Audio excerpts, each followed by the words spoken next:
Vanellope going to a Disney website starts on a bad foot when they have the goal to name drop the company rather than just being a logo like every other brand. In the right context, the sequence could work. A standalone short, maybe visiting Disneyland. Jammed into this film is not that context.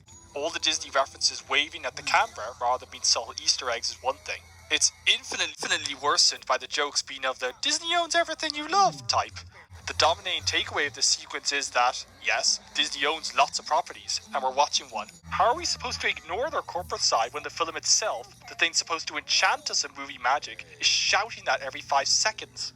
Amusing that the artists try to make this Disney fair to other properties. Seems here the Muppets and Good Dinosaur weren't thrown under the bus. How about that? Also, you gotta hand it to them for sticking Dumbo in their city of Disney porn. From Marvel, there's Iron Man. He blasts past Vanellope. He flies over to a big Iron Man repulsor gauntlet, along with Cap's shield and Thor's hammer. In the Star Wars section, you can see R2-D2, an X-Wing, TIE Fighter, a Death Star, Millennium Falcon. Also, Eeyore shows up right next to her. In the background, you can see Captain Hook's ship and Big Ben from Peter Pan. And if you look real closely, you can see a Fantasia Mickey conducting on top of the big hat. And of course, there's Pixar Studios. It has the giant desk lamp and Luxo ball. There's Toy Story cloud wallpaper.